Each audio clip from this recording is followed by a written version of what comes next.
SV Merselo vierde dit weekend het 60-jarig jubileum. De vereniging werd in 1959 opgericht en in 2019 bruist het nog altijd op het sportpark. SV Merselo, zowel korfbalafdeling als de voetbalafdeling, is ik denk wel een van de gezelligste clubs hier uit de regio. Behalve van misschien wel kleinschalig, maar wel intiem, gezellig bij elkaar, aandacht voor elkaar met een geweldige groep vrijwilligers. Dat is FC Merselo.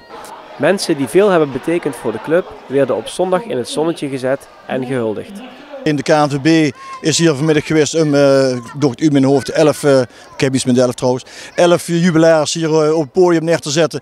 Dat zijn allemaal mensen die al vanuit het verleden en tot heden toe altijd lid zijn geweest en het niet te lui of net wat je wilt noemen, zien om de handjes uit de mouw te steken, om te zorgen dat die club draaiende is. Er waren zilverleden, maar ook zilveren insignes, gouden van de verdiensten en het. Ja, op allerlei gebieden hebben die een steentje bijgedragen omdat de club hier draait.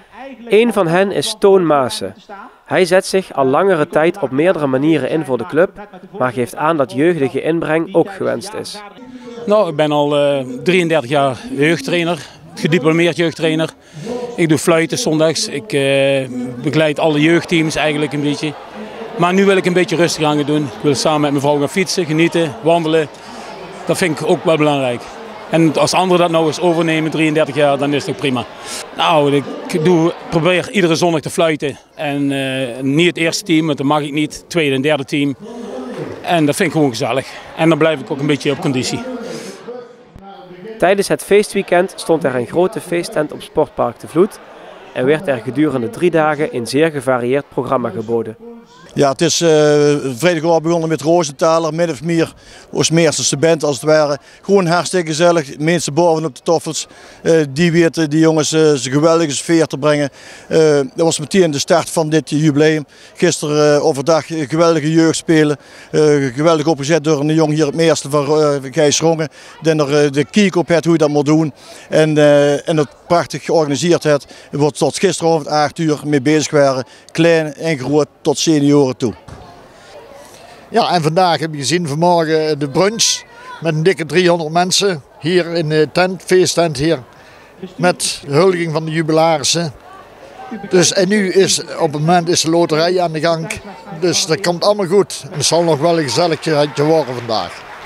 Clubman Herman Zegers ziet de toekomst van Merselo positief tegemoet.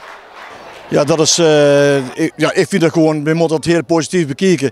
We hebben dit jaar weer nieuwe leden erbij. We hebben een geweldige jeugdafdeling met een geweldige aparte groep leiders erbij die dat organiseren. We hebben 174 jeugdleden bij de voetbalclub en bij de korfbalafdeling samen.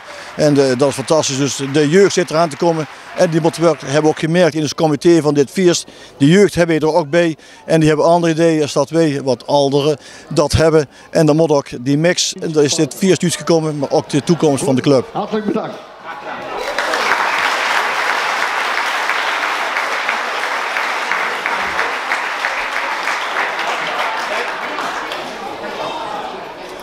Goed, dan mogen we jullie van het podium af. Dan gaan we dadelijk verder mee. We hebben nog van alles op het programma staan.